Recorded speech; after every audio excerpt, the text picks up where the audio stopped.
Bonjour et bienvenue dans cette nouvelle vidéo pour vous parler de l'éveil spirituel. L'éveil spirituel, c'est quoi? Je vous propose de clarifier le concept de l'éveil spirituel qui est souvent en fait source de malentendus et puis aussi on va le voir de souffrance, de frustration quand ce n'est pas vraiment compris. Comme je pense c'est le cas malheureusement souvent. Et donc de là où je suis, je peux en parler avec un certain recul qui est peut-être qui correspond à plus ou moins 45 ans dans le cheminement spirituel. J'ai commencé très tôt adolescent. Et puis parallèlement à ça, plus ou moins 40 ans dans le monde du développement personnel. Et ce que je peux en dire déjà, c'est que beaucoup de personnes qui pensent être dans la spiritualité sont en fait dans le développement personnel, le développement de la personne, donc de l'ego en fait, on va le voir. Un développement donc qui est certes donc personnel, qui est certes plus subtil, plus évolué, plus énergétique, mais ça reste quand même toujours au final le développement de la personne, de moi, de l'entité auquel je m'identifie. Et l'éveil spirituel, on va le voir, n'a absolument rien à voir avec tout ça. Alors j'avais fait une vidéo d'ailleurs il y a quelques années à ce sujet, en comparant deux grands noms dans ces deux domaines respectifs que sont donc le développement personnel et la spiritualité. Alors il y avait d'un côté Anthony Robbins pour le développement personnel, c'est un peu le pape du développement personnel. Je l'ai beaucoup suivi pendant près de 25 ans.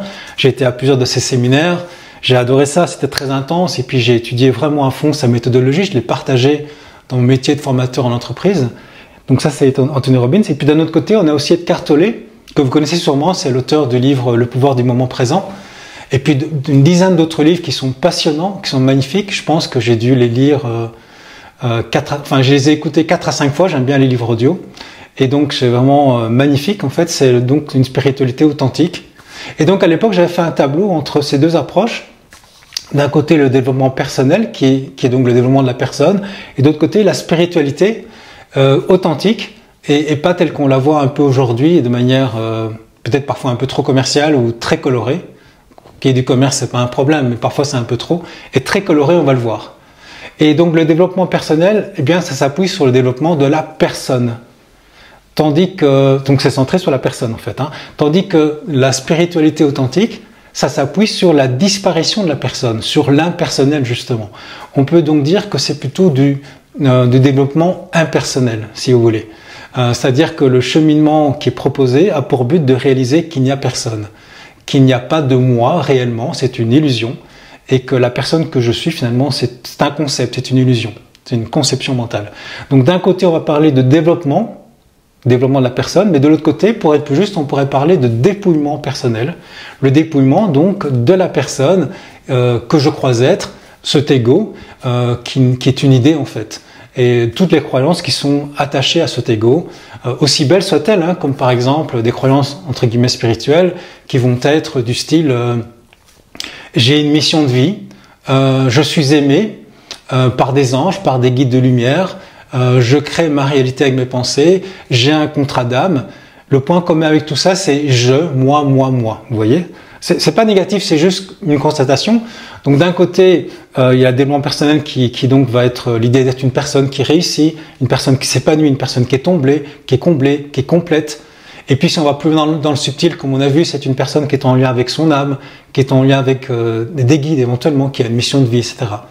Et de l'autre, eh bien c'est juste être en fait, sans rien rajouter à ce mot, même en fait être sans le dire. Et donc ce que je vois depuis de nombreuses années, dans mon cabinet, vous savez, je fais donc des consultations en thérapie, et donc je vois des personnes qui arrivent souvent fatiguées d'avoir fait le tour de toutes ces méthodes, de toutes ces propositions, de ce qu'on appelle spirituel, et elles ont étudié donc des dizaines, parfois des dizaines de méthodes, d'approches énergétiques, karmiques, subtiles, de canalisation, de messages, et avec des stages, des ateliers, et tout ça pour se rendre compte finalement, tout ça c'est très très bien, je ne critique pas encore une fois, mais ce n'est pas ce que ça c'est censé apporter, c'est-à-dire ça n'apporte pas l'authentique paix intérieure, ça n'apporte pas le bonheur authentique que nous cherchons tous en tant qu'humains.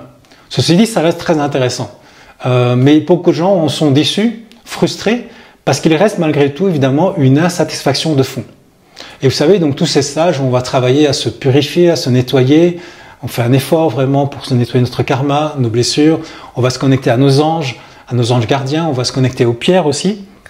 on va écouter quelqu'un qui canalise, on va apprendre à lire dans les astres, des protocoles de yoga particulières, on va voyager dans l'astral aussi, on peut passer des années là-dedans en fait. Et j'en connais des gens qui ont passé des années là-dedans, et moi aussi j'étais là-dedans pendant très longtemps aussi, et j'ai fait différents stages dans le domaine aussi. Et donc ça peut être intéressant parce que le corps va être mieux, l'esprit peut être plus détendu, mais ce n'est pas encore l'essentiel parce que, encore une fois, on peut s'y perdre. Et ce que je vois, c'est que finalement, beaucoup de gens en reviennent un peu déçus parce qu'elles se sont perdues là-dedans, dans une forme de fuite en avant, de course perdue d'avance, parce que ça crée toujours plus de tension vers quelque chose que je n'arrive pas à avoir, ce bonheur authentique, cette paix profonde. Et on va le voir qui est notre vraie nature en fait.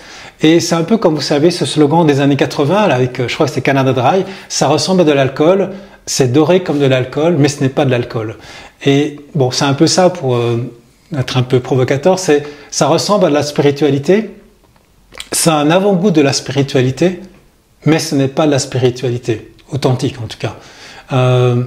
Et ça n'a pas grand-chose en fait à voir avec l'éveil spirituel tel qu'il est décrit depuis des milliers d'années en fait. Et on va en parler dans quelques instants. Je vous propose d'ailleurs de le goûter en fait. Et encore une fois, comprenez-moi bien, je dis pas qu'il faut jeter tout ça à la poubelle. J'ai moi-même été plusieurs fois dans ce type de stage. Je critique pas du tout ça comme quelque chose de négatif. Je dis juste que c'est pas du tout inintéressant. Et d'ailleurs, les thérapeutes ou les enseignants, les médiums, les gens qui canalisent sont des gens souvent qui sont remplis d'amour, de bonnes intentions. Alors ça peut aider à vivre mieux, mais ce que je dis aussi, c'est que c'est pas l'essentiel. Et d'ailleurs, ça peut même parfois nous perdre en fait. En tout cas, ça n'apporte pas le bonheur authentique et la paix profonde que nous cherchons tous encore une fois. Vous allez voir en fait l'éveil spirituel, c'est un petit peu finalement la fin de la thérapie. Parce que c'est profondément la fin de la souffrance humaine, la souffrance psychique, de tous les troubles psychiques. Alors on en parle depuis des milliers d'années, et puis vous savez, c'est de plus en plus étudié. J'ai apporté 2 livres ici, pour vous le montrer. C'est étudié en philosophie, c'est étudié en psychologie. Ici, vous avez le livre d'un philosophe qui est José Leroy. Donc dans ces 2 livres, ici, c'est philosophie plutôt. José Leroy qui est le représentant de l'approche qu'on appelle la vision sans tête, qui est une approche non duelle, qui permet justement de revenir à sa vraie nature, et avec des processus très très pratiques. D'ailleurs, j'ai apporté d'autres livres de la vision sans tête pour vous montrer. Excusez-moi pour le micro. Il y a Vivre sans tête, donc vivre sans le moi si vous voulez, le jeu du visage, et puis j'avais acheté ce de bande dessinée aussi pour ma fille, L'homme sans tête. Et puis d'un autre côté, vous avez aussi en psychologie, ça commence à être étudié de plus en plus, ça me passionne. Ici, vous avez le livre de Steve Taylor avec le titre est très américain, mais il y a un modèle psychologique de l'éveil dedans qui est très intéressant. Et donc, je vous montre ça parce que, en fait, dans cette vidéo, je voudrais vous proposer de simplifier, de démystifier ce qu'est l'éveil spirituel et aussi vous proposer à la fin de sentir ce que c'est. Alors tout d'abord, pour bien clarifier, c'est important de comprendre ce n'est pas l'éveil spirituel. Parce que l'éveil spirituel, vous l'avez vu, on en a parlé un petit peu, l'éveil, vous ne l'obtenez pas parce que vous suivez une religion particulière ou une secte. Alors sans être péjoratif pour les sociologues et les anthropologues, une secte ou une religion, c'est la même chose en fait. Une secte, c'est une petite religion qui n'est pas encore reconnue par le pouvoir en place, et une religion, c'est une secte qui a réussi, et en réalité, il n'y a aucune différence entre les deux, si ce n'est le label que le pouvoir va donner. Donc, l'éveil, c'est pas relié à ça, c'est pas relié non plus à un état que vous obtenez parce que vous allez voir des sages en Inde, ou des yogis, ou aller en Himalaya par exemple. C'est pas quelque chose que vous allez obtenir parce que vous allez méditer pendant de longues heures devant une bougie, un mur blanc. C'est pas quelque chose que vous allez obtenir parce que vous suivez un enseignement mystique compliqué ou secret. Ça plaît beaucoup souvent à l'ego, c'est secret. En fait, il n'y a pas d'amélioration de la personne.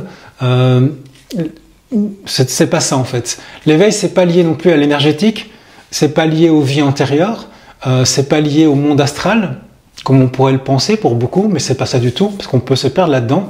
C'est pas lié non plus à l'univers qui nous enverrait des messages à travers des synchronicités, c'est pas lié à des extraterrestres qui viendraient nous sauver ou à un dieu qui viendrait nous sauver, c'est pas non plus lié à une âme qui aurait une mission de vie, c'est pas non plus lié à la loi de l'attraction, c'est aussi très à la mode, qui dit qu'on peut matérialiser tout ce qu'on veut dans nos vies, c'est pas lié non plus à des signes dans les étoiles, des astres, ou alors un portail énergétique qu'il faudrait surtout pas rater, une date particulière.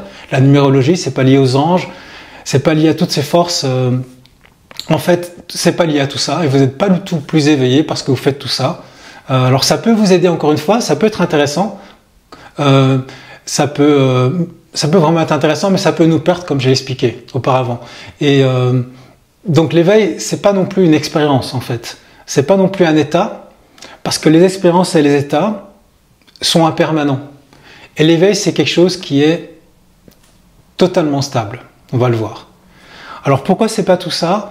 Parce que dans tout ça, vous l'avez peut-être compris, il y a toujours moi, mon âme, ma mission de vie, ma personne, les guides qui me guident moi. C'est toujours moi en fait, une entité autonome et personnelle, différente des autres personnes, des autres âmes, et qui doit faire quelque chose pour se purifier, pour évoluer.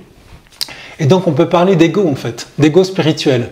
Alors un ego qui est certes, c'est pas négatif ego, hein, c'est certes plus évolué. L'ego, on peut définir ça comme la somme des croyances sur le moi, sur ce que je suis profondément. Et donc l'éveil, ça n'a rien à voir avec tout ça. Tout ça, encore une fois, je le répète, hein, pour pas faire d'ennemis, mais ça peut être une source de bien-être, de mieux-être, comme par exemple vous faites du sport ou du jardinage ou de la lecture. Par exemple, moi, j'aime beaucoup prendre soin du corps. Je fais très attention à ça. Vous avez vu dans mes vidéos, j'en parle beaucoup. Comme un véhicule, le corps, un véhicule qui permet de vivre des belles expériences humaines en fait, pour vivre en pleine vitalité. Mais c'est pas le plus important, et c'est pas ça l'éveil en fait. L'éveil, c'est pas non plus, c'est pas quelque chose qu'on va connaître à travers tout ça.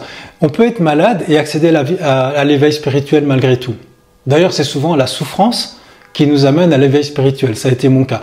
C'est aussi l'épuisement de chercher tout le temps, chercher pour s'améliorer, et finalement la constatation de ne pas trouver.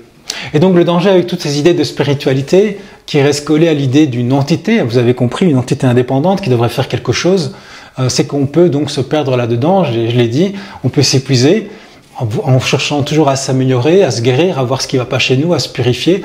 Et c'est un piège redoutable en fait, c'est le piège de l'ego qui est toujours en train de dire il y a un truc qui ne va pas, l'ego spirituel. D'ailleurs c'est amusant au sujet de l'ego spirituel, je vois que beaucoup de personnes finalement dites spirituelles, en tout cas qui sont dans le domaine de la spiritualité, qui peuvent être très chouettes, mais elles parlent d'ego spirituel en mettant en avant les erreurs de l'ego classique dans le champ de la spiritualité.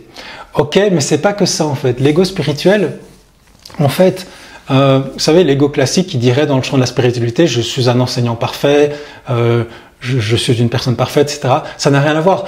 Oui, ça c'est l'ego, mais l'ego spirituel, c'est surtout croire qu'il y a quelqu'un, qu'il y a une entité autonome, individuelle, qui devrait être mieux, qui devrait s'améliorer grâce à une technique, à un chemin particulier, avec certaines pratiques en fait.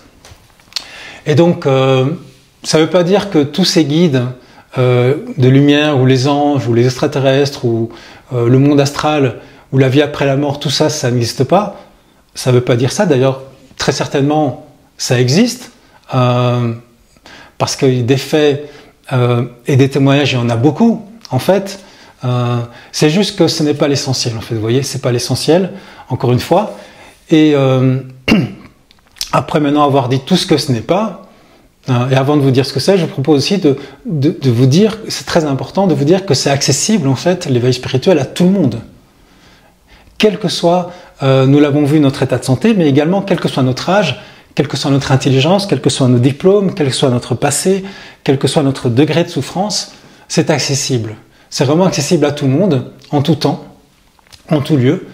Et même si vous n'avez aucune culture, vous ne connaissez même pas le mot éveil spirituel, ben c'est pas grave, vous pouvez y accéder. C'est souvent les gens simples qui accèdent à ça justement, des gens qui ne se prennent pas au sérieux. Parce que nous allons le voir, notre état naturel en fait, c'est justement qu'il n'y a pas d'effort à faire pour réaliser quelque chose, puisque c'est ce que nous sommes profondément. Nous allons le voir en fait. Et en fait, certainement, dans le monde, sans qu'on le sache trop, il y a déjà beaucoup de personnes qui sont éveillées, qui ont réalisé l'éveil spirituel, mais sans le savoir, parce qu'elles ne connaissent même pas le mot, elles n'en parlent jamais. Ce sont juste des gens simples, souvent connectés à la nature, et qui se prennent surtout pas au sérieux. C'est surtout ça, en fait. Et donc, le seul effort à faire, finalement, s'il y aurait un effort à faire, c'est de déconstruire, c'est-à-dire de se débarrasser, de se dépouiller, on l'a vu, de toutes les croyances au sujet de ce que je suis. Et au sujet de l'éveil aussi, de tous les efforts qu'il faudrait faire pour atteindre quelque chose qui n'est pas là et déjà ici et maintenant. En fait, c'est déjà là. ce que nous sommes est déjà là. C'est donc la voie de l'abandon de tous les concepts, de toutes les croyances sur la personne, de toutes les espérances qu'on peut avoir pour s'améliorer. En fait, c'est la voie du non-effort. Et je vous propose maintenant de définir ce que c'est l'éveil finalement. Et bien, l'éveil, c'est quoi? C'est la réalisation de notre vraie nature. Vous l'avez compris? C'est la reconnaissance de qui nous sommes vraiment, vraiment, ultimement, profondément. C'est l'éveil en fait au vrai jeu. Non pas le petit jeu de l'ego. Je suis une personne qui a tel âge, j'ai tel métier, j'ai telle qualité. Non, c'est le vrai jeu fondamental qui est toujours là de manière constante et stable. Notre conscience en fait. C'est donc vivre à partir d'une nouvelle perspective sans le moi égotique. Donc ça change tout quand même. Hein. Et cette reconnaissance, elle ne se réalise pas au travers du monde des formes. Alors, c'est-à-dire en spiritualité, le monde des formes, c'est le monde des phénomènes, c'est le monde par exemple, de la pensée, c'est le monde des personnes, des situations, des objets. C'est tout ce qui est descriptible, le monde des objets en fait, objectivable, tout ce qui est objectivable. Aussi subtil que soient les objets comme les entités, les énergies, les guides, les planètes, etc., ça reste le monde des phénomènes, le monde des objets. Et cette reconnaissance se fait très simplement en arrêtant de regarder le monde des phénomènes, mais en retournant l'attention finalement vers la source de l'attention, qui est donc la conscience pure. Et je vous propose en fait de goûter à ça très simplement dans quelques instants, et vous verrez en fait que ça ne demande en fait aucun effort. Hein, c'est la voie du non-effort, paradoxalement.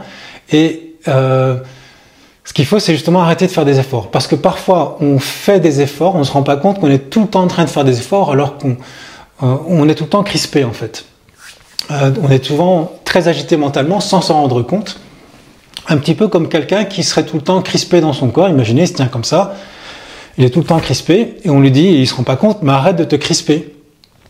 Il dit, oui, mais qu'est-ce que je dois faire? En fait, il n'y a pas d'effort musculaire à faire en plus, il y a juste à ne rien faire et à se détendre, laisser le corps se détendre naturellement, retrouver sa position naturelle de détente au fil du temps. Eh bien, notre mental, c'est un peu pareil, il est souvent très crispé, agité, en prise avec le monde des phénomènes, des objets, donc de tous ces phénomènes, et on peut parler d'ailleurs d'hypnose du mental. C'est pour ça qu'en thérapie, j'utilise beaucoup ce qu'on appelle la déshypnose. Le terme déshypnose a été popularisé par Frédéric Vincent, qui est le créateur du zéro mental. Et donc, la déshypnose, c'est donc le sortir, se libérer de l'hypnose quotidienne de l'ego, en fait. Et lorsqu'il y a déshypnose, lorsqu'il y a éveil à ce que nous sommes profondément, non pas l'ego, mais ce que nous sommes profondément, il y a vraiment, à notre vraie nature, il y a une réalisation de ce que je suis, qui n'est pas la petite personne, qui n'est pas une entité, qui n'est pas une âme, ce que je croyais être, mais que ce que je suis est profondément en paix, complet déjà, sans manque, et n'a besoin de rien. C'est déjà quelque part parfait, en fait. Et cette conscience est partagée par tous les êtres, quelles que soient les séparations apparentes. C'est ce qu'on appelle la non-dualité. Dans cette perspective, en fait, il n'y a pas 8 milliards d'individus, avec 8 milliards de consciences séparées, individuelles, mais une seule conscience dans laquelle apparaît une diversité apparente d'êtres séparés. Hein, comme en physique quantique, on explique bien que les objets semblent séparés, alors qu'en réalité, dans les phénomènes petits, on voit qu'il n'y a pas de séparation. Donc c'est une apparence, une illusion en fait. Et tous ces phénomènes, tous les êtres, tous les objets, tous ces phénomènes apparaissent au sein de la conscience. Et cette réalisation permet vraiment de ressentir l'amour, un amour qui n'est pas comme la plupart du temps chez les êtres humains conditionné, vous savez, je t'aime parce que tu m'apportes ça. Non, un amour qui est totalement inconditionnel. Donc ça change beaucoup de choses en fait. Et donc, je vous propose de goûter à ça, et sachez que cet éveil spirituel, eh bien, il est connu depuis la nuit des temps. C'est une spiritualité constante qui a traversé notre histoire. On l'a appelé aussi parfois la philosophie pérenne, j'en ai déjà parlé dans mes vidéos. La philosophie pérenne, c'est une philosophie qui est toujours vraie, toujours juste, pour tout le monde, en tout temps et en tout lieu. Et d'autres l'appellent aussi la vision directe, c'est-à-dire qu'on va directement voir qui nous sommes. On appelle ça aussi la voie non duelle, ou la voie de l'unité.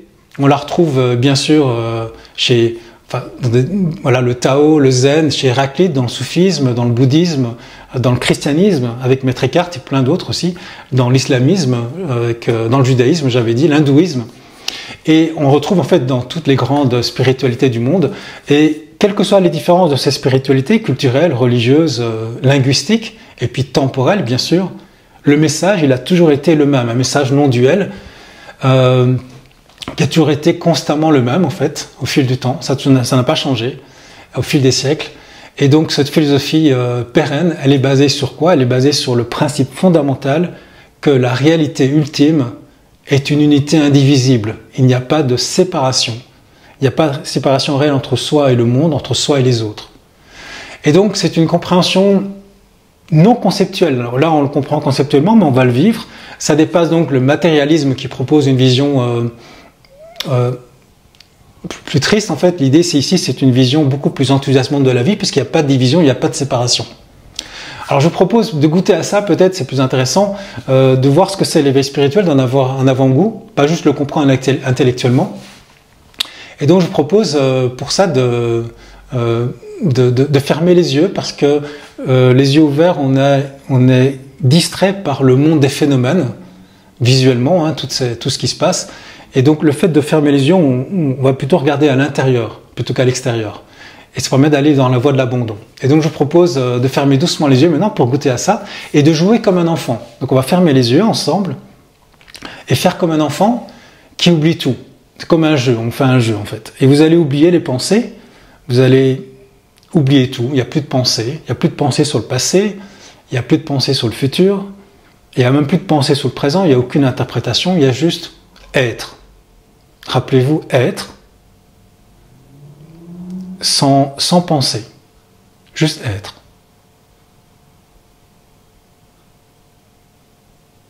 Et qu'est-ce qui reste malgré tout? Il reste dans notre expérience du moment présent, s'il n'y a plus de pensée, il reste encore des perceptions, bien sûr, et puis il reste encore des sensations. Mais il reste encore quelque chose d'autre de fondamental, qui est justement être. Parce que si on enlève les sensations, si on enlève les perceptions, imaginez, là, vous ne sentez plus, vous ne percevez plus rien, comme dans un caisson à isolation sensorielle, mais même le cœur qui bat, vous ne l'entendez plus. Vous ne disparaissez pas pour autant, il y a toujours être. Il y a toujours conscience. D'ailleurs, nous sommes conscients d'être, on peut parler de conscience pure. Une conscience, consciente d'elle-même, mais sans besoin de le dire, juste pure conscience. Et observons que cette pure conscience, qui est là en ce moment, qui entend ces mots, elle est toujours là par défaut. Elle est toujours là en amont de tous les phénomènes. Parce que si tous les phénomènes disparaissent, comme on l'a vu, eh bien, cette conscience est toujours là. Les phénomènes peuvent évoluer, changer. Sentez les sensations du corps, c'est pas les mêmes qu'avant. Sentez les perceptions sont différentes, les sons, les pensées aussi, elles évoluent, elles passent. Tout est impermanent, mais qu'est-ce qui reste de permanent dans notre expérience? Qu'est-ce qui ne change jamais depuis toujours dans notre expérience, même quand on avait 5 ans? C'est toujours là, c'est toujours la même chose. C'est être. Et c'est conscience. Quelle que soit l'expérience qu'on a vécue, on en était conscient. Et les expériences changent, être ne change pas. Et c'est sans effort, comme j'ai dit, parce que essayez maintenant pour jouer de nouveau de ne pas être. Essayons pour jouer de ne pas être. Et constatons avec amusement que ce n'est pas possible, évidemment. Être est toujours là, par défaut. Donc il n'y a pas d'effort à faire pour être. C'est ce que nous sommes fondamentalement. Être est en amont de tous les phénomènes expérientiels. Mais être, on le voit, n'est pas un de ces phénomènes, ce n'est pas une pensée. Les pensées peuvent aller et venir, disparaître. Même quand il n'y a pas de pensée, être est toujours là. Être n'est pas une sensation, mais ce qui perçoit les sensations. Être n'est pas une perception, mais ce qui perçoit les objets perçus. Alors être, qu'est-ce que c'est? Quand on retourne l'attention sur ce que nous sommes vraiment, cette conscience que nous sommes, être ou conscience, c'est la même chose. Comment c'est? N'est-ce pas calme? N'est-ce pas toujours en paix? En fait, ce que nous cherchons dans le monde, à l'extérieur, a toujours été là, au fond. C'est ce que nous sommes profondément. Et c'est toujours maintenant. Et on peut continuer à explorer, je vous invite à explorer. C'est tout simple, vous voyez, c'est tout simple, c'est accessible à tout le monde. Pas besoin d'avoir fait des études pour faire ça. C'est un retournement vers soi, c'est se retrouver. Et donc je vous invite à pratiquer, et puis si ça vous intéresse, je fais des séminaires sur le sujet, Vous pouvez aller voir sur mon site, je fais des séminaires régulièrement. Et puis également en ligne, par exemple en janvier, je vais faire un séminaire d'une semaine sur un accompagnement au jeûne avec 4 niveaux de jeûne. Et puis également, il y a tout cet accompagnement spirituel. Parce que quand on jeûne, on se dépouille de toutes les toxines du corps, mais également de toutes les toxines mentales. C'est l'occasion justement d'aller d'aller prendre ce chemin du retour à soi, du retour au soi. Et donc je vous invite, je vous mets les liens en dessous de la vidéo si ça vous intéresse, donc je vous invite vraiment à régulièrement, de plus en plus. C'est ça qui va aussi améliorer non seulement notre bien-être, mais le monde, je pense, parce que si nous sommes plusieurs, ça apporte l'amour inconditionnel, vous avez vu, donc il n'y a plus de séparation en fait, donc c'est intéressant à tous les niveaux. Mais c'est surtout d'abord intéressant de se retrouver. Et donc je vous invite à régulièrement vous rappeler, vous retrouver ce que vous êtes profondément, cette conscience qui est la même, qui est partagée, que nous partageons tous. Il n'y a qu'une seule conscience, il y a unité en fait. Voilà, bonne pratique et puis au plaisir de vous retrouver dans une prochaine vidéo. Être un rebelle sans se mettre à genoux, comme une étincelle dans ce monde de fous. Être un rebelle sans se mettre à genoux, comme une étincelle dans ce monde de fous.